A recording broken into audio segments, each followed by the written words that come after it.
નમસ્તે મિત્રો, રાધે રાધે, જય શ્રી કૃષ્ણ મિત્રો. આજની ઘટના છેલ્લે સુધી સાંભળવા નમ્ર વિનંતી છે. તો ચાલો તમારો વધારે સમય ન લેતા વાર્તા શરૂ કરીએ. ઉત્તર ગુજરાતના પાલનપુર નજીક આવેલું એક નાનકડું અને શાંત ગામ. વહેલી સવારનો સમય હતો. ગામડાની સવાર શહેરની જેમ ઘડિયાળના કાંટાથી નહીં, પણ પક્ષીઓના કલવર અને મંદિરમાં વાગતી ઝાલરના અવાજથી થાય છે.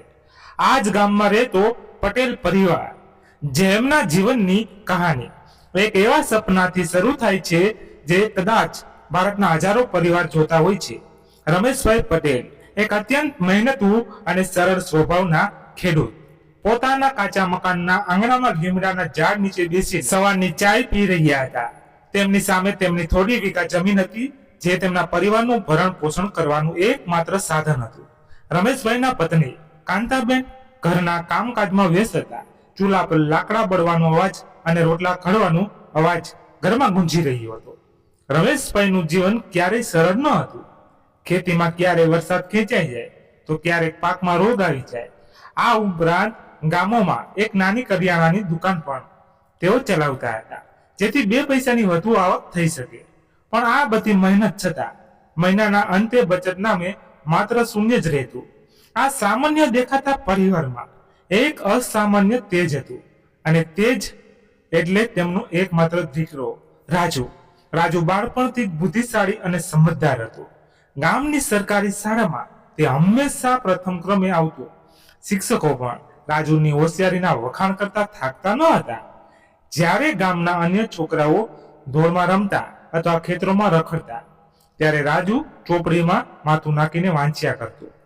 રમેશભાઈ ભલે વધારે ભણ્યા ન હતા, પણ તેઓ શિક્ષણનું મહત્વ સમજતા હતા. તેઓ વારવાર કાંતાબેનને કહેતા, આપણું રાજુ આ ગામની ધોળમાં રજ ચડવા માટે નથી જન્મ્યો. એના નસીબમાં કંઈક મોટું લખેલું છે. સમય પસાર થતો ગયો અને રાજુ હાઈસ્કૂલમાં પહોંચ્યો. તે સમયે ગુજરાતના ગામડાઓમાં અમેરિકા જવાનો એક મોટો ક્રેઝ શરૂ થઈ ગયો હતો. ગામના કોઈ પટેલ કે દરબારનો દીકરો અમેરિકા ગયો હોય અને ત્યાંથી ડોલર મોકલતો હોય તેવી વાતો ગામના ચોરે રોજ થતી. રમેશભાઈ આ વાતો સાંભળતા અને તેમના મનમાં પણ એક રોજ રોપાયું, શું મારો રાજુ પણ અમેરિકા જઈ શકે? રાત્રિના સમયે વાળું પાણી કર્યા પછી રમેશભાઈ અને કાંતાબેન આંગણાના ખાટલા ટાળીને બેસતા. તારાઓની ભરેલા આકાશ નીચે તેમની વાતો શરૂ થતી. કાંતાબેન ચિંતા વ્યક્ત કરતા, રમેશભાઈ આપણી પાસે તો પૂરતા પૈસા પણ નથી. અમેરિકા મોકલવાનો ખર્ચ તો લાખોમાં થાય, આપણે ક્યાંથી કાઢીશું? રમેશભાઈ એક ઊંડો શ્વાસ લઈને કહેતા, કાંતા, જિંદગી આખી આ ખેતરમાં અને નાની દુકાનમાં કાઢી નાખીશું. હું શું મળ્યું? માંડ તકનો રોટલો જ. રાજુ અમેરિકા જશે ને તો આપણી આવનારી પેઢીઓ સુધરી જશે. એના ભવિષ્ય માટે હું ગમે તેમ કરવા તૈયાર છું. જરૂર પડશે તો આપણી જમીનનો એક કટકો વેચી મારીશ, પણ મારા દીકરાને હું આગળ વધારીશ. રાજુ આ વાતો છાને માને સાંભળતો. તે જાણતો હતો કે તેના માતા પિતા તેના માટે એટલો મોટો ત્યાગ કરવા તૈયાર છે. તેણે પણ મનોમન નક્કી કરી લીધું હતું કે તે પોતાના માતા પિતાના આ સપનાને ક્યારેય તૂટવા નહીં દે. હાઈસ્કૂલ પૂરે કર્યા પછી રાજુએ નજીકના શહેરમાં કોલેજમાં એડમિશન લીધું અને સાથે સાથે વિદેશ જવા માટેની પરીક્ષાઓની તૈયારીઓ પણ શરૂ કરી. અમેરિકા જવાનું સપનું જોવું સરળ હતું, પરંતુ તેને સાકાર કરવું એ લોઢાના સાણા થાવવા સમાન નહોતું. વિઝાની પ્રક્રિયા, કોલેજની ફી અને ત્યાં રહેવાનો શરૂઆતનો ખર્ચ, આ બધું ભેગું કરતા રમેશભાઈની આંખે પાણી આવી ગયા. ગામના લોકો જ્યારે જાણતા કે રમેશભાઈ પોતાનો દીકરાને અમેરિકા મોકલવા માટે જમીન વેચી રહ્યા છે, ત્યારે અલગ અલગ પ્રકારની પ્રતિક્રિયાઓ આવતી. કેટલાક લોકો હિંમત આપતા અને કહેતા, રમેશભાઈ તમે સાચો નિર્ણય લીધો છે. એકવાર છોકરો ત્યાં ગોઠવાઈ જશે પછી તમારે મારે પાછું વળીને જોવું નહીં પડે. તો બીજી તરફ કેટલાક ઈર્ષાળુ અને રૂઢિચુસ્ત લોકો ચેતવણી પણ આપતા, અરે રમેશિયા, આ વિદેશમાં મોંમાં તું બરબાદ થઈ જઈશ. ત્યાં કોઈ સગા વહાલાને નથી. છોકરો ત્યાં જઈને બગડી ગયો તો જમીન પણ જશે અને છોકરો પણ હાથમાંથી જશે. પરંતુ રમેશભાઈ અડગ હતા. તેમણે પોતાની જમીનનો એક ભાગ વેચ્યો, સગા સંબંધીઓ પાસેથી ઉછીના વ્યાજે પૈસા ઉધાર લીધા અને રાજુને સ્ટુડન્ટ વિઝા પર અમેરિકા મોકલવાની સંપૂર્ણ તૈયારી કરી. મુંબઈમાં અમેરિકન કોન્સ્યુલેટ રાજુનો વિજય ઇન્ટોરિયો હતો. તે દિવસે આખો પરિવાર ભગવાનની મૂર્તિ સામે હાથ જોડીને બેઠો હતો. અને જ્યારે રાજુનો ફોન આવ્યો કે પપ્પા વિઝા મળી ગયા છે, ત્યારે કાંતાબેનની આંખોમાંથી હર્ષના આંસુ વહી પડ્યા. તે રાત્રે રમેશભાઈના ઘરે જાણે દિવાળી હતી. આખરે તે દિવસ આવી ગયો જ્યારે રાજુ અમેરિકા જવા રવાના થયો. અમદાવાદ એરપોર્ટ પર માતા પિતાને ભેટીને રડતો રાજુ અને ભારે અહીંયા તેની વિદાય આપતા રમેશભાઈ, કાંતાબેનનું દ્રશ્ય અત્યંત ભાવુક હતું. રાજુ જ્યારે અમેરિકાના ન્યુયોર્ક એરપોર્ટ પર ઉતર્યો ત્યારે તેની સામે એક સંપૂર્ણપણે અલગ જ દુનિયા હતી. પાલનપુરની દોડવાળી ગલીઓમાંથી સીધો જ ગગનચુંબી ઇમારતો અને ભીડભાડવાળા દેશમાં આવવું એક પ્રચંડ કલ્ચર શોક હતો. અજાણ્યો દેશ, અજાણી ભાષા અને નવી સંસ્કૃતિ. શરૂઆતના દિવસો રાજુ માટે અત્યંત કપરા હતા. તેણે એક યુનિવર્સિટીમાં એડમિશન લીધું હતું. દિવસ દરમિયાન તે કોલેજમાં ક્લાસ એટેન્ડ કરતો અને લાઇબ્રેરીમાં અસાઇનમેન્ટ પૂરા કરતો. પરંતુ ખરી કસોટી રાત્રે શરૂ થતી. પિતાએ લીધેલું દેવું અને પોતાનો ખર્ચ કાઢવા માટે રાજુએ એક ગેસ સ્ટેશન પર નાઇટ શિફ્ટમાં કામ કરવાનું શરૂ કર્યું. અમેરિકાની કાતિલ ઠંડી, તેમાં તાપમાન -ડિગ્રીમાં જતું. ત્યારે રાજુ બરફ વર્ષા વચ્ચે ચાલીને કામે જતો. તેને ભારતની હુંફાળી આંબો હોવા અને માના હાથના ગરમ રોટલા ખૂબ યાદ આવતા. ક્યારેક ગેસ સ્ટેશન પર કોઈ અસભ્ય ગ્રાહક તેની સાથે ખરાબ વર્તન કરતો ત્યારે રાજુને ખૂબ ગુસ્સો આવતો, પણ તે બધું ગળી જતો. તે જાણતો હતો કે તે અહીં ઝઘડા કરવા નહીં, પણ પોતાના પરિવારનું ભવિષ્ય બનાવવા આવ્યો છે. એક વખત શિયાળાની કડકડતી ઠંડીમાં રાજુ ગેસ સ્ટેશન પર એકલો કામે જઈ રહ્યો હતો. રાતના 2 વાગ્યા હતા અને તે સખત તાવ આવી રહ્યો હતો. પાસે કોઈ દવા ન હતી અને કોઈ પૂછવા વાળું પણ ન હતું. તે રાત્રે રાજુ ખૂબ રડ્યો. તેને થયું કે બધું છોડીને પાછો ભારત જતો રહે. પરંતુ તરત જ તેને પિતાનો એ ચહેરો યાદ આવ્યો, જેમણે પોતાની જમીન વેચીને તેને અહીં મોકલ્યો હતો. આ વિચારે તેને ફરીથી હિંમત આપી. વર્ષો વીતતા ગયા. રાજુએ અથક મહેનત કરીને પોતાનો અભ્યાસ પૂરો કર્યો. તેની મહેનત રંગ લાવી અને તેને એક સારી કંપનીમાં નોકરી મળી ગઈ. હવે પરિસ્થિતિ ધીમે ધીમે સુધરી રહી હતી. તેણે પિતાનું બધું દેવું ચૂકવી દીધું હતું અને હવે તે એક સન્માનજનક જીવન જીવી રહ્યો હતો.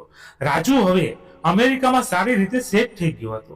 તેનું આગલું લક્ષ્ય પોતાના માતા પિતાને અમેરિકા બોલાવવાનું હતું. તેણે સ્પોન્સરશિપમાં કાગળિયા તૈયાર કર્યા અને પ્રક્રિયા શરૂ કરી. મહિનાઓની કાગળોની દોડધામ, એમ્બ્યુલન્સના ચક્કરમાં અને લાંબી રાહ જોયા પછી આખરે એ શુભ દિવસ આવી ગયો. રમેશભાઈ અને કાંતાબેનના વિઝા મંજૂર થઈ ગયા હતા.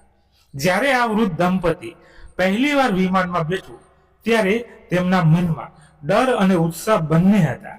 તેઓ પહેલીવાર આટલી લાંબી મુસાફરી કરી રહ્યા હતા. જ્યારે તેમની ફ્લાઇટ અમેરિકાના એરપોર્ટ પર લેન્ડ થઈ અને તેઓ ઇમિગ્રેશન ક્લિયર કરીને બહાર આવ્યા ત્યારે સામે રાજુ ઊભો હતો. વર્ષો પછી પોતાના દીકરાને જોઈને કાંતાબેન દોડીને તેને વળગી પડ્યા. તેમની આંખોમાંથી ચોધાર આંસુ વહી રહ્યા હતા. રમેશભાઈ, જે હંમેશા પોતાની ભાવનાઓ છુપાવતા, તેમની આંખોની કિનારીઓ પણ આજે ભીની હતી. બેટા, તું કેટલો મોટો થઈ ગયો છે અને આ દેશ, આ તો કોઈ સપના જેવો લાગે છે. રમેશભાઈએ એરપોર્ટની ચમકતી લાઇટો અને વિશાળ ઇમારતો જોઈને આશ્ચર્ય થઈ ગયું. ગામડાની સાદી જિંદગીમાંથી સીધા મોટા શહેરના ચમકતા લાઇટ્સ અને ઊંચી ઇમારતો વચ્ચે આવવું તેમના માટે એક મોટો અને અકલ્પનીય બદલાવ હતો. શરૂઆતમાં બધું નવું અને થોડું ડરામણું લાગતું હતું. રસ્તા પર દોડતી હજારો ગાડીઓ, અંગ્રેજી બોલતા લોકો અને અજાણ્યો માહોલ, પરંતુ દીકરો સાથે હોવાને કારણે તેમને હિંમત મળતી હતી. રાજુ તેમને અમેરિકાના અલગ અલગ વિસ્તારોમાં ફેરવતો, તેમને નવી સિસ્ટમ સમજાવતો. થોડા મહિનાઓ પસાર થયા. રમેશભાઈએ અને કાંતાબેન હવે અમેરિકાના જીવનથી થોડા પરિચિત થઈ ગયા હતા. પરંતુ રમેશભાઈ સ્વભાવે કર્મશીલ માણસ હતા. આખો દિવસ ઘરમાં બેસી રહેવું તેમને પસંદ નહોતું આવતું. ભારતમાં તેઓ આખો દિવસ ખેતરમાં અને દુકાનમાં વ્યસ્ત રહેતા હતા. એક સાંજે ડાઇનિંગ ટેબલ પર જમતી વખતે રમેશભાઈએ રાજુને કહ્યું, બેટા, આખો દિવસ ઘરમાં બેસીને મને કંટાળો આવે છે. હું કોઈ નાની મોટી નોકરી શોધી લઉં, કંઈક કામ કરીશ તો મારું મન પણ લાગેલું રહેશે. અને ઘરમાં થોડીક આવડ પણ વધશે. રાજુએ થોડો વિચાર કર્યો. તે જાણતો હતો કે આ ઉંમરે તેના મિત્ર માટે અમેરિકામાં કોઈના હાથ નીચે નોકરી કરવી એ શારીરિક અને માનસિક રીતે કેટલું કઠિન હોઈ શકે. ભાષાની સમસ્યા પણ હતી. પપ્પાએ રાજુએ ગંભીરતાથી કહ્યું, તમે આખી જિંદગી મહેનત કરી છે, હવે કોઈ ગુલામી કરવાની જરૂર નથી. જો તમારે કામ કરવું જ હોય તો આપણે પોતાનો જ કોઈ નાનો ધંધો શરૂ કરીએ. તો કેવું? તમે ભારતમાં દુકાન તો ચલાવતા જ હતા. આ વિચાર રમેશભાઈને ગમી ગયો. કાંતાબેને પણ સહમતિ દર્શાવી. પછી શરૂ થઈ અમેરિકામાં એક યોગ્ય બિઝનેસ શોધવાની કયાવત. રાજુએ પોતાના મિત્રો અને ઓળખીતાઓ દ્વારા માહિતી મેળવવાનું શરૂ કર્યું. ઘણા વિસ્તારોમાં દુકાનો જોઈ, પરંતુ ક્યાંય ભાવ વધારે હતો તો ક્યાંક વિસ્તાર બરાબર નહોતો. ઘણી શોધખોળ પછી તેમને એક નાના પણ વ્યસ્ત શહેરમાં એક ઇન્ડિયન કન્વીનિયન્સ સ્ટોર ખરીદવાની તક મળી. આ સ્ટોર ખૂબ મોટો ન હતો, પરંતુ તેનું લોકેશન અત્યંત વ્યસ્ત અને સારું હતું. તેની એકદમ પાસે એક મોટું ગેસ સ્ટેશન હતું. પાછળની બાજુએ કેટલાક રેસિડેન્શિયલ એપાર્ટમેન્ટ્સ હતા, જેમાં ઘણા ભારતીય પરિવારો રહેતા હતા, અને સામેથી એક વ્યસ્ત હાઈવે પસાર થતો હતો. રાજુએ પિતાને ત્યાં લઈ જઈને બધું બતાવ્યું અને કહ્યું, પપ્પા, આ જગ્યા મને ખૂબ જ યોગ્ય લાગે છે. આસપાસ આપણા દેશી લોકોની વસ્તી પણ છે અને હાઈવે પરથી ચાલુ ગ્રાહકો પણ આવશે. જો આપણે અહીં દિલ દઈને મહેનત કરીએ ને તો ધંધો જરૂર ચાલશે અને સારો નફો પણ મળશે. રમેશભાઈએ આસપાસનો વિસ્તાર જોયો, સ્ટોરની અંદરની વ્યવસ્થા જોઈ અને પોતાના અનુભવ પરથી અંદાજ લગાવ્યો. તેમની આંખોમાં એક નવી ચમક હતી. તેમણે પોતાની પાસે રહેલી બચત અને રાજુએ બેંકમાંથી લીધેલી બિઝનેસ લોન દ્વારા એ સ્ટોર ખરીદી લીધો. એ દિવસ પટેલ પરિવાર માટે અતિશય ગર્વનો દિવસ હતો. પાલનપુરના એક નાનકડા ગામમાંથી જ્યાં 2 ટકના જમવાના ફાફા હતા, ત્યાંથી નીકળીને આજે તેઓ અમેરિકા જેવી મહાસત્તામાં પોતાની માલિકનો સ્ટોર ચલાવવા જઈ રહ્યા હતા. આ માત્ર એક દુકાન ન હતી, આ તેમના વર્ષોનો સંઘર્ષ, પરસેવા અને બલિદાનનું પરિણામ હતું. એક નવા અધ્યાયની શરૂઆત થઈ રહી હતી, જેમાં આશાઓ હતી, પણ સાથે સાથે અજાણ્યા પડકારો પણ તેમની રાહ જોઈ રહ્યા હતા. સ્ટોરની ચાવી હાથમાં આવવી એ રમેશભાઈ માટે માત્ર એક વ્યવસાયની શરૂઆત ન હતી, પરંતુ પોતાના અસ્તિત્વને એક નવા દેશમાં સાબિત કરવાની તક હતી. દુકાનની અંદર પ્રવેશતા રમેશભાઈ અને કાંતાબેને સૌથી પહેલા એક નાનકડા ખૂણામાં ભગવાનનો ગોખલો બનાવ્યો. ત્યાં દીવો પ્રગટાવીને તેમણે પોતાના નવા જીવનની સાચી અર્થમાં શરૂઆત કરી. દુકાનનું નામ ભલે અંગ્રેજીમાં હતું, પણ અંદરનો માહોલ અને લાગણી સંપૂર્ણપણે ભારતીય અને ખાસ કરીને ગુજરાતી હતી. સ્ટોરની વ્યવસ્થા ગોઠવવામાં ત્રણેય જણાએ દિવસ રાત એક કરી દીધા. કાઉન્ટર સાફ કરવાથી લઈને સજલીઓ ઉપર સામાન ગોઠવવો સુધીનું બધું જ કામ જાતે કર્યું. રાજુ અમેરિકાની બજારની માંગ સમજતો હતો, તેથી તેને સ્ટોરમાં અમેરિકન ગ્રાહકો માટે કોલ્ડ ડ્રિંક્સ, ચિપ્સ, અન્ય રોજિંદી વસ્તુઓ તો રાખી, પરંતુ સાથે સાથે ભારતીય ગ્રાહકોને ધ્યાનમાં રાખીને એક ખાસ વિભાગ પણ ઊભો કર્યો. આ ખાસ વિભાગમાં ભારતથી આવતા મસાલા, અથાણા, પાપડ, તૈયાર નાસ્તા અને ચાની પત્તીઓ ગોઠવવામાં આવી. કાંતાબેને પોતાની આવડતનો ઉપયોગ કરીને સવારના સમયે તાજા ચમચા અને થેપલા બનાવીને સ્ટોરમાં રાખવાનું શરૂ કર્યું. શરૂઆતના દિવસોમાં તો ગ્રાહકોની સંખ્યા ખૂબ જ ઓછી હતી. રમેશભાઈ આખો દિવસ કાઉન્ટર પાછળ ઊભા રહીને રસ્તા પરથી પસાર થતી ગાડીઓ જોયા કરતા. ક્યારેક મનમાં નિરાશા આવતી કે શું આ નિર્ણય સાચો હતો, પરંતુ કાંતાબેન હંમેશા તેમને હિંમત આપતા અને કહેતા, ધીરજના ફળ મીઠા હોય છે, આપણી મહેનત ભગવાન જોઈ રહ્યા છે. ધીમે ધીમે કાંતાબેનના હાથમાં બનાવેલા તાજા નાસ્તાની સુગંધ આસપાસના એપાર્ટમેન્ટમાં રહેતા ભારતીય પરિવાર સુધી પહોંચવા લાગી. જે લોકો પોતાના વતનથી દૂર હતા, તેમને આ સ્ટોરમાં ઘર જેવો સ્વાદ અને ઘર જેવી લાગણી મળવા લાગી. અઠવાડિયાઓ પસાર થતા ગયા, તેમનો સ્ટોરમાં ગ્રાહકોની ભીડ વધવા લાગી. હવે રમેશભાઈનો ચહેરો હંમેશા મલકતો રહેતો. જ્યારે કોઈ ગ્રાહક દુકાનમાં આવીને શુદ્ધ ગુજરાતીમાં પૂછતું કે રમેશભાઈ, આજે તાજા ગાંઠિયા બનાવ્યા છે કે નહીં, ત્યારે તેમને પારાવાર ખુશી થતી. જાણે પાલનપુરનું પોતાનું નાનકડું ગામ અમેરિકાના આ ખૂણામાં જીવંત થઈ રહ્યું હોય તેવો અહેસાસ તેમને થતો. રાજુ હવે કેશિયર, મેનેજર અને સામાન લાવવા માટેનો ડ્રાઈવર એમ બધી જવાબદારીઓ એક સાથે નિભાવી રહ્યો હતો. તે વહેલી સવારે હોલસેલ માર્કેટમાં જઈને તાજો સામાન લઈ આવતો અને આખો દિવસ સ્ટોરના હિસાબ કિતાબમાં વ્યસ્ત રહેતો. કાંતાબેન રસોડાની જવાબદારી સંભાળતા અને ગ્રાહકો સાથે આત્મનિયતાથી વાત કરતા. ઘણા યુવાન વિદ્યાર્થીઓ જે ભારતથી ભણવા આવ્યા હતા તેઓ એવો કાંતાબેનને મહા કહીને બોલાવતા. આ સ્ટોર માત્ર સામાન વેચવાની જગ્યા ન રહેતા આસપાસના ભારતીયો માટે એકબીજાને મળવાનું અને સુખ દુઃખનું વહેંચવાનું સ્થાન બની ગયું હતું. ધંધો ધીમે ધીમે સ્થિર થઈ રહ્યો હતો અને આવક પણ સારી થઈ રહી હતી. પરંતુ રમેશભાઈની મહેનત કરવાની ધગસ ઓછી થતી ન હતી. તેઓ હંમેશા કહેતા કે જ્યાં સુધી શરીરમાં તાકાત છે ત્યાં સુધી આરામ ન કરવો જોઈએ. રાજુએ નોંધ્યો કે આસપાસનો વિસ્તાર હાઈવેની નજીક હોવાથી રાત્રિના સમયે ત્યાંથી પસાર થતા ટ્રક ડ્રાઈવરો અને મુસાફરોને કોફી કે નાસ્તાની જરૂર પડતી હોય. આથી તેણે પિતાને સૂચન કર્યું કે જો આપણે સ્ટોર રાત્રે મોડે સુધી ખુલ્લો રાખીએ તો વેચાણમાં ઘણો વધારો થઈ શકે છે. રમેશભાઈએ તરત જ હા પાડી દીધી. શરૂઆતમાં તો બધું સામાન્ય લાગતું હતું, પરંતુ રાત્રિનો સમય અમેરિકાના કેટલાક વિસ્તારોમાં સાવચેતી માંગી લેતો હોય છે.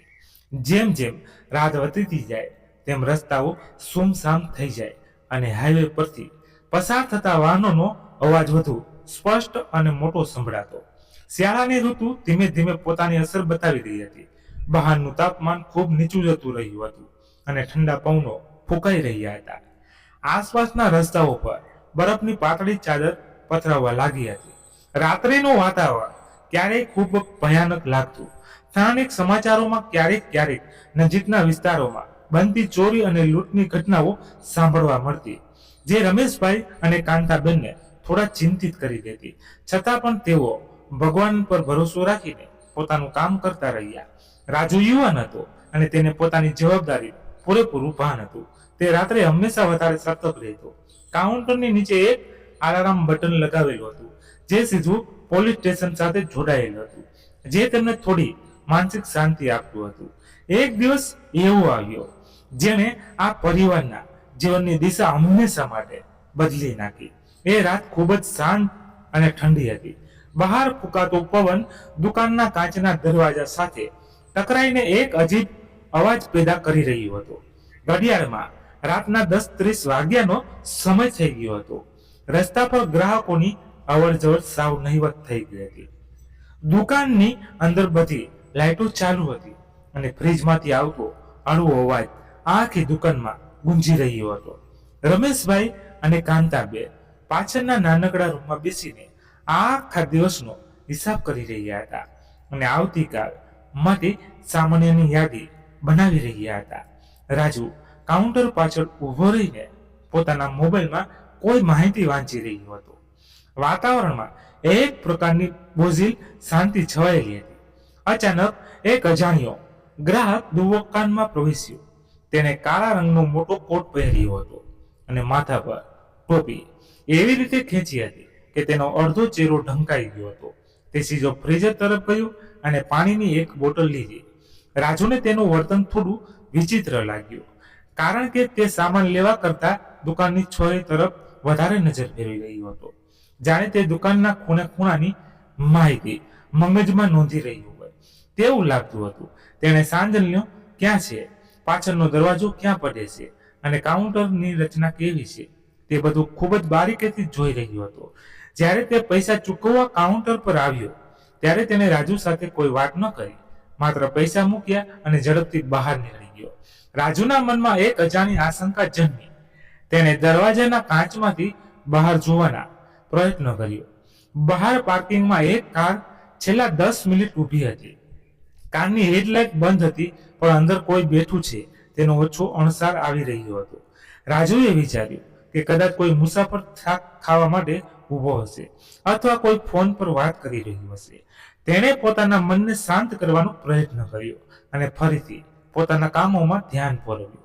પાછળના રૂમમાંથી કાંતાબેનનો ધીમો અવાજ આવી રહ્યો હતો, જેઓ રમેશભાઈ સાથે આવતીકાલના જમવાની ચર્ચા કરી રહ્યા હતા. આ પારિવારિક અવાજો સાંભળીને રાજુને થોડી રાહત મળી, પરંતુ તેના હૃદયના એક ખૂણામાં કોઈ અજાણ્યો ડર છુપાયેલો હતો, જે તેને સતત અસ્વસ્થ કરી રહ્યો હતો. સમય જાણે અટકી ગયો હોય એવું લાગતું હતું. દરેક વ્યક્તિ મિલિત સાથે દુકાનની શાંતિ વધારે ને વધારે ડરાવણી બની રહી હતી. અચાનક બહાર ઉભેલો કારનો દરવાજો ખોલવાનો અવાજ આવ્યો. રાજુનું પૂરું ધ્યાન હવે બહાર તરફ હતું. તેણે જોયું કે કારમાંથી 3 પડછાયા બહાર નીકળ્યા અને દુકાન તરફ ઝડપથી આગળ વધવા લાગ્યા. રાજુને પરિસ્થિતિ ગંભીરતા સમજાઈ ગઈ. તેને તરત જ પાછળ ફરીને ધીમા પણ મક્કમ અવાજે કહ્યું, પપ્પા, તમે અને મમ્મી રૂમની અંદર રહેજો અને દરવાજો અંદરથી બંધ કરી દેજો. રમેશભાઈ કંઈ સમજે એ પહેલા જ દુકાનનો મુખ્ય કાચનો દરવાજો એક જોરદાર અવાજ સાથે ખુલ્યો. દરવાજો ખોલવાનો અવાજ એટલો ભયાનક હતો કે જાણે દુકાનની શાંતિના ટુકડા થઈ ગયા હોય. 3 અજાણ્યા માણસો ઝડપથી દુકાનની અંદર દાખલ થયા. ત્રણેયના ચહેરા કાળા રંગના માસ્કથી સંપૂર્ણપણે ઢંકાયેલા હતા. માત્ર તેમની આંખો દેખાઈ રહી હતી, જેમાં એક ક્રૂરતા સ્પષ્ટ જણાતી હતી. તેમણે જાડા જેકેટ અને હાથમાં મોજા પહેરેલા હતા.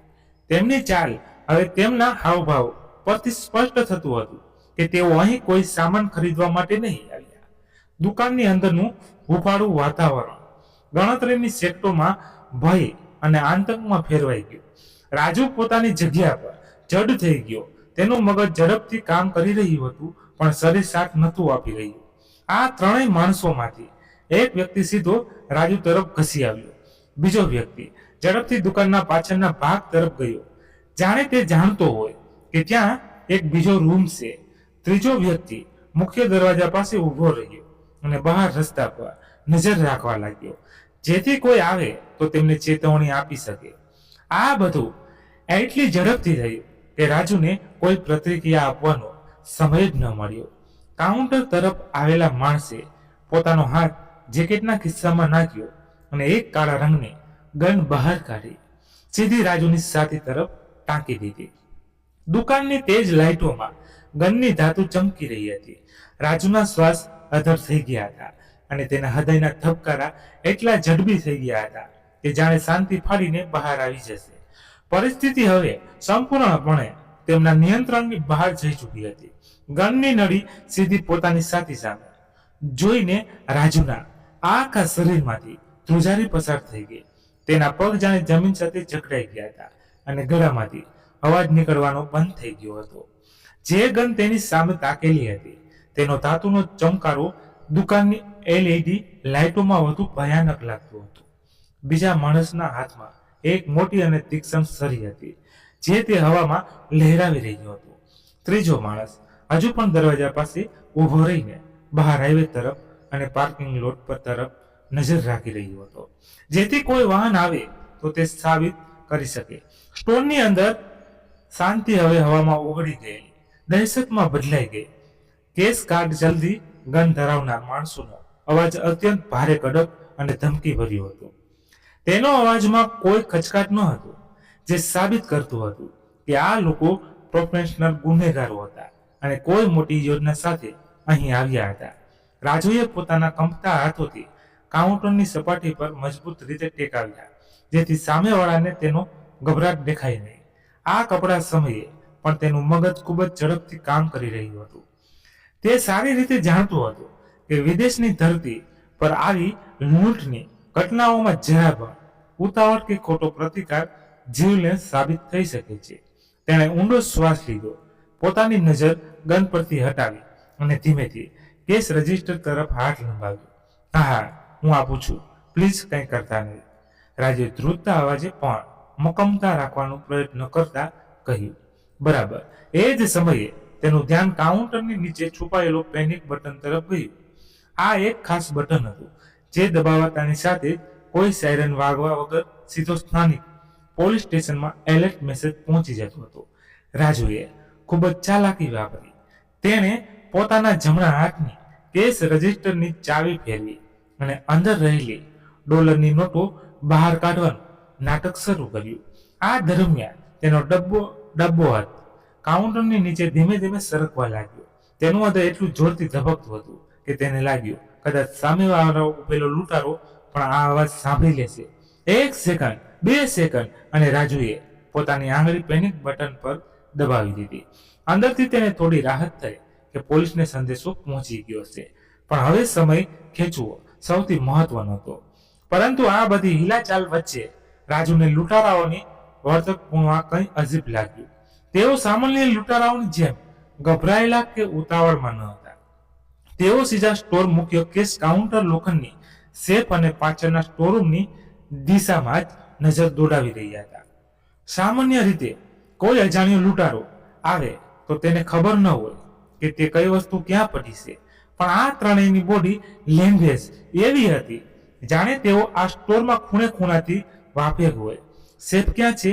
પાછળના રૂમમાં છે ને. છલ ત્યાં છરી ધરાવનાર માણસે રાજુની નજીક આવીને કડક અવાજમાં પૂછ્યું. આ સાંભળીને રાજુ અંદરથી ચોંકી ગયો. સ્ટોર રૂમની અંદર એક નાની તિજોરી છે અને ત્યાં દિવસભરની મોટી કમાણી રાખવામાં આવી છે.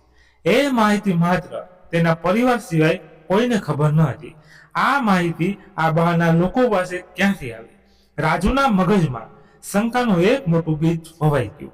શું આ લોકોની પાછળ કોઈ એવો વ્યક્તિ છે જે આ સ્ટોરને અને તેમના પરિવારને નજીકથી ઓળખે છે? આ બાજુ પાછળના સ્ટોર રૂમમાં રહેલા રમેશભાઈ અને કાંતાબેનને પણ હવે કંઈક ખોટું થઈ રહ્યું હોવાનો અહેસાસ થઈ ગયો હતો. બહારથી આવતા લૂંટારાઓનો કઠોર અવાજ અને જે સામાન્ય રીતે ચાલુ રહેતી હલચલ હતી તે અચાનક બંધ થઈ જતા રમેશભાઈ ચિંતિત થયા. કાંતાબેને ગભરાઈને રમેશભાઈનો હાથ પકડી લીધો અને ધીરેથી પૂછ્યું, શું થયું? રમેશભાઈ, બહાર કંઈક ઝઘડો થતો હોય તેવું લાગે છે. આપણે રાજુ એકલો છીએ. રમેશભાઈએ કાંતાબેનને મોં પર આંગળી મૂકીને શાંત રહેવાનો ઈશારો કર્યો. તેમણે સ્ટોર રૂમના દરવાજાની તિરાડમાંથી બહાર જોવાનો પ્રયત્ન કર્યો. બહારનું દ્રશ્ય જોઈને રમેશભાઈના હોશ તો ઉડી ગયા. તેમનો એકમાત્ર દીકરો ગન્ને અણી પર ઊભો હતો અને 2 માસ્કધારીઓ તેમની સામે ઊભા રહીને ધમકાવી રહ્યા હતા. એક પિતા તરીકેની રમેશભાઈનું લોહી ઉકળી ઉઠ્યું, પણ તેઓ જાણતા હતા કે બહાર દોડી જવું એ આ સમયે મૂર્ખામી ગણાશે. તેઓ કંઈક રસ્તો વિચારી રહ્યા હતા. ત્યારે જ બહારથી ફરી એક જોરદાર અવાજ આવ્યો. જલ્દી કર, ચાલા, અમારી પાસે આખો દિવસ નથી. ગન ધરાવનાર માણસે કાઉન્ટર પર જોરથી હાથ પછાડ્યો. તેના અવાજમાં હવે ગુસ્સો અને બેચેની બંને ભરેલા હતા. રાજુ જાણી જોઈને નોટો ગણવામાં અને બેગમાં ભરવામાં સમય બગાડી રહ્યો હતો. તે બંને એટલી ધીમી ગતિએ કામ કરતો હતો જેથી પોલીસને અહીં પહોંચવાનો પૂરો સમય મળી રહે. તે મનોમન પ્રાર્થના કરી રહ્યો હતો કે બસ 2 જ મિનિટમાં પોલીસની ગાડીઓ પાર્કિંગમાં આવી જાય. પરંતુ તેનો આ ધીમો વેગ લૂંટારાઓને ખટકવા લાગ્યો. એક માણસે આગળ વધીને રાજુના શર્ટનો કોલર પકડ્યો અને તેને પોતાની તરફ ખેંચ્યો. આ બધો ડ્રામા બંધ કરજે. એ બધું આ થેલીમાં નાખ, નહીતર ભેજું ઉડાવી દઈશ. તેણે ગન સીધી રાજુના કપાળ પર અડાડી દીધી. સ્ટોરની અંદરનો તણાવ હવે તેની ચરમ સીમાએ પહોંચી ગયો હતો. બરાબર એ જ સેકન્ડે કંઈક એવું બન્યું જેને રાજુના પગ તળેથી જમીન સરકાવી દીધી. દરવાજા પાસે ઉભેલો ત્રીજો માણસ જે અત્યાર સુધી શાંતિથી બહાર નજર રાખતો હતો તે અચાનક થોડો આગળ આવ્યો. તેણે કાઉન્ટર તરફ જોયું અને ખૂબ જ સહજતાથી પણ ઉતાવળના અવાજે બોલ્યો, એ રાજુ, જલ્દી કર, આપણી પાસે બિલકુલ સમય નથી. રાજુ આ શબ્દ દુકાનની હવામાં જાણે વીજળીની જેમ કડાકો કરી ગયો. રાજુની આંખો આશ્ચર્ય અને આઘાતથી ફાટી ગઈ. અમેરિકાના એ અજાણ્યા શહેરમાં રાતના 1:15 વાગ્યે ચહેરો ઢાંકીને આવેલા લૂંટારોને તેનું નામ કેવી રીતે ખબર હોઈ શકે? એટલું જ નહીં, એ અવાજમાં કંઈક એવું હતું જે રાજુને ખૂબ જ જાણીતી લાગ્યું. એ બોલવાની છતાં એ લહેકો અને એ અવાજની સ્પીચ, રાજુએ આ અવાજ પહેલા ક્યાંક સાંભળ્યો હતો અને તે પણ ખૂબ નજીકથી. રાજુના મનમાં ચાલી રહેલા ગટમથલ હવે ડર કરતા શંકામાં ફેરવાઈ ગઈ. તે સમજી ગયો કે આ કોઈ અકસ્માત કે અજાણ્યા ગુનેગારો દ્વારા કરવામાં આવેલી સામાન્ય લૂંટ ન હતી. આની પાછળ કોઈ મોટી રમત રમાઈ રહી હતી. તે માણસની ચાલ, તેના ખંભાની બનાવટ અને તેના બોલવાની રીત રાજુ ખૂબ જ બારીકાઈથી ઓબ્ઝર્વ કરવા લાગ્યો. તેનો ગુસ્સો હવે સીમા વટાવી રહ્યો હતો, પણ તેણે પોતાને શાંત રાખ્યો અને કેસ કાઢવાનું ચાલુ રાખ્યું. બરાબર એ જ સમયે દૂરથી એક અત્યંત ધીમો પણ સ્પષ્ટ સાયરનનો અવાજ સંભળાવવા લાગ્યો. શિયાળાની રાતમાં પોલીસની સાયરનનો અવાજ ખૂબ દૂરથી પણ પકડાઈ જતો હતો. શરૂઆતમાં તો તે ખૂબ હળવો હતો, પણ રાજુ માટે તે કોઈ દેવદૂતના અવાજ જેવો સાબિત થયો. તેનો મતલબ એ હતો કે પેનિક બટન બરાબર કામ કરી ગયું હતું અને પોલીસની ગાડીઓ હાઈવે પરથી સ્ટોર તરફ ખસી રહી હતી. સાયરનનો અવાજ લૂંટારાઓના કાને પણ પડ્યો. દરવાજા પાસે ઉભેલો માણસ તરત જ પાછો ફર્યો અને ગભરાયેલા અવાજે બોલ્યો, પોલીસ પોલીસ આવી રહી છે, નીકળો અહીંથી. આ સાંભળતા જ ત્રણેય લૂંટારાઓ અફરાતફરી મચી ગઈ. તે ગનધારી માણસ અત્યાર સુધી ખૂબ જ શાંતિથી ધમકીઓ આપતો હતો, તે ધ્રુજવા લાગ્યો. જેટલું મળ્યું છે એટલું લઈને ભાગો, તેણે બૂમ પાડી અને કાઉન્ટર પરથી ડોલરની થેલી ચોંટવી દીધી. બરાબર એ જ સેકન્ડે પાછળના સ્ટોર રૂમનો દરવાજો ખુલ્યો અને રમેશભાઈ બહાર દોડી આવ્યા. પોતાના દીકરાને આટલી મોટી મુસીબતમાં જોઈને એક પિતાથી વધુ સમય અંદર ભરાઈ રહેવાયું નહીં. કોણ છો તમે લોકો? મારા દીકરાને છોડી દો, રમેશભાઈએ જોરથી બૂમ પાડી. પપ્પા પાછા જાઓ અંદર, જાઓ, રાજુએ ગળું ફાડીને બૂમ પાડી, પણ હવે મોડું થઈ ગયું હતું. છરી ધરાવનાર માણસ તરત જ રમેશભાઈ તરફ વળ્યો. રમેશભાઈએ પરિસ્થિતિને કાબુમાં લેવા માટે તેનો હાથ પકડવાનો પ્રયત્ન કર્યો. તેના કારણે બંને વચ્ચે એક નાની ઝપાઝપી થઈ ગઈ. આ ગડબડમાં રમેશભાઈના ધક્કાને કારણે છરી ધરાવનાર માણસ દિવાલ સાથે અથડાયો અને તેના ચહેરા પર બાંધેલો કાળો માસ્ક એક તરફ ખસી ગયો. માત્ર એક ક્ષણના સેકન્ડ માટે તેનો ચહેરો સ્ટોરની તેજ લાઇટમાં પ્રકાશમાં સંપૂર્ણપણે ખુલ્લો પડી ગયો. રાજુની નજર બરાબર એ જ સમયે તેના ચહેરા પર પડી. ચહેરો જોતાની સાથે જ રાજુના મગજમાં જાણે આકાશ તૂટી પડ્યું. તેના મોઢામાંથી અડધો શબ્દ નીકળીને અટકી ગયો. આ એવો ચહેરો હતો જેને તે ખૂબ સારી રીતે ઓળખતો હતો. આ કોઈ અજાણ્યો અમેરિકન કે કોઈ રૂઢિચુસ્ત ગુનેગાર ન હતો, પણ આ તો તેમની જ દુનિયાનો, તેમના નજીકના વર્તુળનો એક ભાગ હતો. આ આઘાત એટલો પ્રચંડ હતો કે લૂંટના ડર કરતા પણ આ વિશ્વાસઘાતનો આંચકો રાજુ માટે વધુ અસહ્ય હતો. પરંતુ લૂંટારાઓને પણ ભાન થઈ ગયું કે તેનો ચહેરો દેખાઈ ગયો છે. તેને ઝડપથી પોતાનો માસ્ક ખસકો કર્યો, રમેશભાઈને જોરથી ધક્કો મારીને નીચે પાડી દીધા અને કાઉન્ટર પર પડેલી બાકીની નોટો લઈને દરવાજા તરફ દોડ્યા.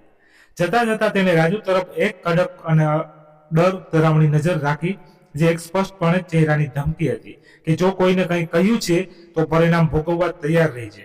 ત્રણેય લૂંટારાઓ સેકન્ડોમાં બહાર પાર્કિંગમાં ઉભેલી કારમાં બેઠા અને ગાડી પૂરપાટ ઝડપે હાઈવે પર દોડાવી મૂકી. દુકાનની અંદર ફરી એકવાર શાંતિ છવાઈ ગઈ, પણ આ શાંતિ પહેલા જેવી ન હતી. આ શાંતિમાં ડર, હાશકારો, તણાવ અને સૌથી વધુ તો કંપાવી દેનારો અવિશ્વાસ ભરેલો હતો. રમેશભાઈ જમીન પર બેઠા બેઠા પોતાનો હાથ પકડી રહ્યા હતા. તેમને નાની ઈજા થઈ હતી. કાંતાબેન પાછળથી દોડીને આવ્યા અને રડતા રડતા રમેશભાઈને બેઠા કરવા લાગ્યા. રાજુ બેટા, તું ઠીક છે ને?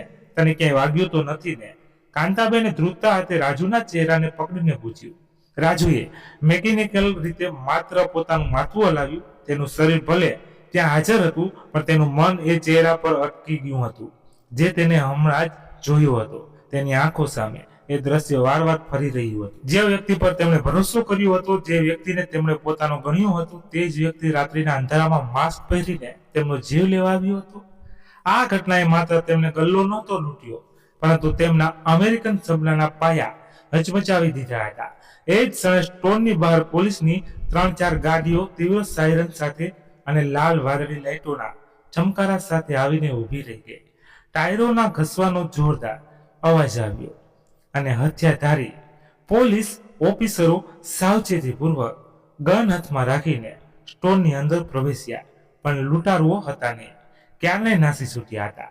હવે પાછળ રહી ગયો હતો માત્ર એક ભાંગી પડેલો પરિવાર અને એક મોટો સવાલ કે આખરે આ ઘાતકી રમત પાછળ કોણ હતું?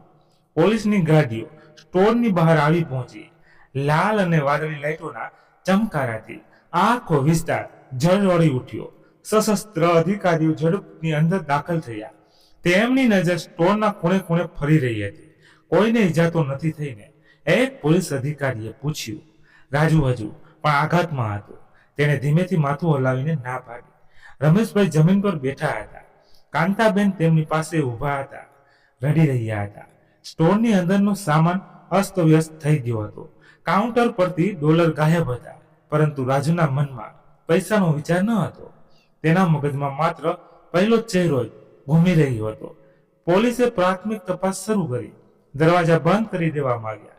બહારના લોકોને અંદર આવવાની મનાઈ કરવામાં આવી. એક અધિકારી રાજુ પાસે આવ્યો અને તેને શાંત રહેવા કહ્યું. તમે અમને બરાબર જણાવો કે શું થયું હતું. અધિકારીએ પોતાની નોટબુક કાઢતા પૂછ્યું. રાજુએ ઊંડો શ્વાસ લીધો. તેણે શરૂઆતથી લઈને અંત સુધીની બધી જ ઘટનાનું વર્ણન કર્યું. 3 માસ્કધારી માણસો અંદર આવ્યા. એક પાસે ગન હતી અને બીજા પાસે સરી હતી. તેમણે સીધી જ સેફ વિશે પૂછપરછ કરી હતી.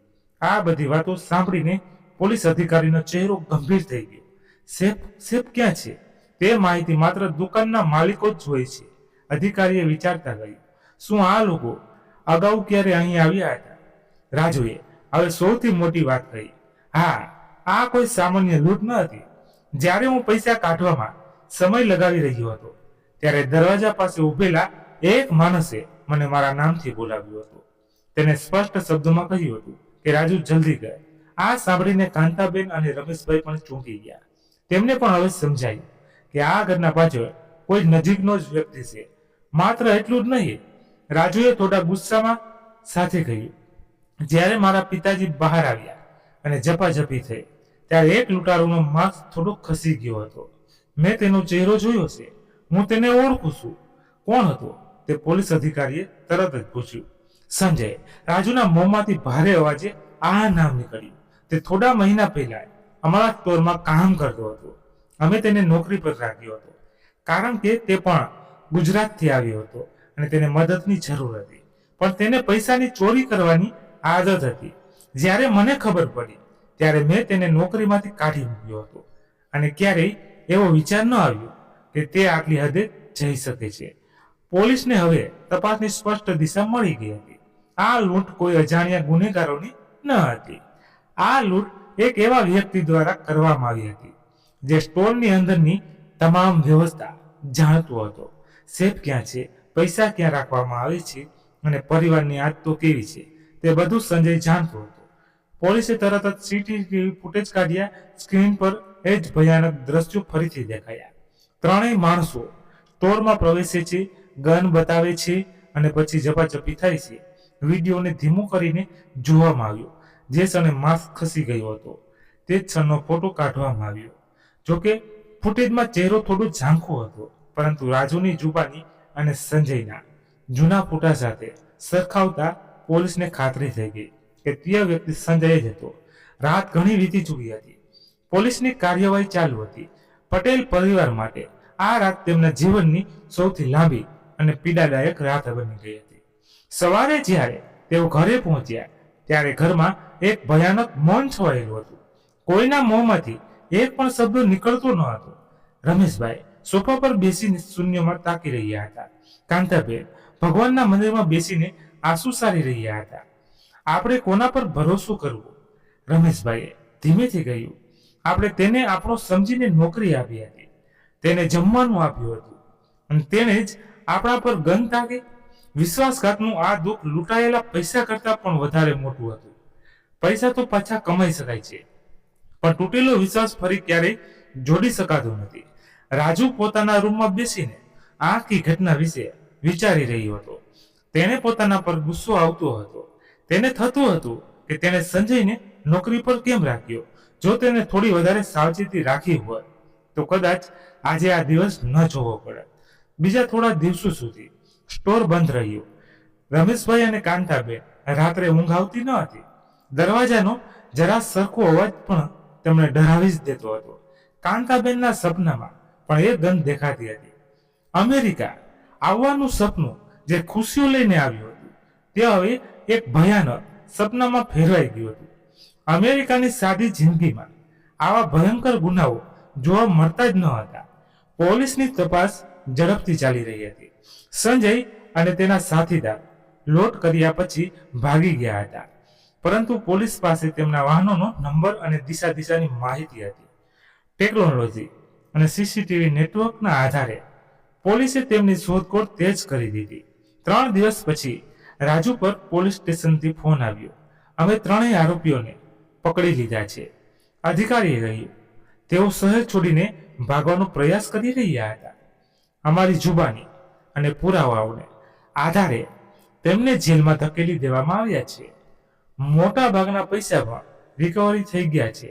આ સમાચાર સાંભળીને રાજુને થોડી શાંતિ મળી, પણ અંદરનો ઉછાટ હજુ ઓછો થયો ન હતો. ન્યાય તો મળી ગયો હતો, પણ મનમાંથી ડર કેવી રીતે દૂર કરવો તે મોટો સવાલ હતો. જ્યારે સમાજમાં આ વાત ફેલાય ત્યારે આસપાસ રહેતા ભારતીય પરિવારોને ખૂબ મોટો આંચકો લાગ્યો. લોકો પટેલ પરિવારની ખબર કાઢવા આવવા લાગ્યા. ઘણા લોકોએ તેમને હિંમત આપી, તમે એકલા નથી, એક જૂના ગ્રાહકે કહ્યું, અમે બધા તમારી સાથે છીએ. આ દેશમાં આવા પડકારો આવતા રહે છે, પણ આપણે ડરીને બહાર માની લેવાની નથી. કોઈ ગ્રાહક તેમને નવી સિક્યુરિટી સિસ્ટમ લગાવવાની સલાહ આપી હોય, તેમને વ્યવસ્થા ફરીથી ઊભા થવા માટે મદદ કરવાની તૈયારી દર્શાવી. આ બધા લોકોનો સાથ જોઈને રમેશભાઈના મનમાં એક નવી આશા જન્મી. જે સમાજમાં એક વ્યક્તિએ વિશ્વાસ તોડ્યો હતો, એ જ સમાજના બીજા લોકો હવે તેમને ફરીથી ઊભા થવાની તાકાત આપી રહ્યા હતા. રાજુએ નક્કી કર્યું કે તે હાર નહીં માને. આ સ્ટોર તેના સપનાથી સાબિત કરતો હતો. એક ગુનેગારના કારણે તે પોતાના પરિવારના ભવિષ્યને બરબાદ થવા દેશે નહીં. તેણે પિતા પાસે જઈને કહ્યું, પપ્પા, આપણે કાલથી ફરી સ્ટોર ખોલીશું. આપણે કોઈનાથી ડરવાની જરૂર નથી. આપણે મહેનતુ ખાઈએ છીએ અને ભગવાન આપણી સાથે છે. રમેશભાઈએ દીકરાના ખંભા પર હાથ મૂક્યો. તેમની આંખોમાં હવે ડર નહીં, પણ એક મક્કમ નિર્ણય હતો. સાચી વાત છે બેટા, આપણે પાલનપુરથી અહીં ડરવા માટે નથી આવ્યા. આપણે લડીશું અને ફરીથી આગળ વધીશું. કાંતાબેને પણ પોતાનો આંચો લૂછી નાખ્યા. તેમણે ભગવાન સમક્ષ દીવો પ્રગટાવ્યો અને પ્રાર્થના કરી. આ ઘટનાને તેમના જીવનમાં એક મોટું વાવાઝોડું લાવી દીધું હતું, પરંતુ હવે એ વાવાઝોડું શાંત થઈ રહ્યું હતું. આસપાસના લોકોના સમર્થન અને પોતાના પરિવારની એકતાને તેમણે એક નવી ઉર્જા આપી હતી. હવે શરૂઆત કરવાની હતી એક નવા અધ્યાયની, જેમાં સાવચેતી હતી, સમજદારી હતી અને સૌથી વધારે હિંમત હતી. આ સમગ્ર ઘટના વિશે શું અભિપ્રાય છે તે તમે ચોક્કસ કોમેન્ટમાં વિસ્તારથી જરૂરથી જણાવજો. મિત્રો, એ હજુ પણ અમારી આ ચેનલને સબસ્ક્રાઇબ ન કરી હોય તો મિત્રો સૌથી પહેલા અમારી આ ચેનલને સબસ્ક્રાઇબ કરી બાજુમાં આપેલા બેલ આઇકોનને ઓલ પર સેટ કરી દેજો, જેથી અમારી દરેક નવી વાર્તાની માહિતી આપને સમયસર મળતી રહે. ફરી મળીશું નવી એક હૃદયને સ્પર્શી અને જીવનના સત્યને ઉજાગર કરતી વાર્તા સાથે. ત્યાં સુધી તમારા પરિવાર સાથે ખુશખુશાલ રહો. જય હિન્દ, જય ભારત.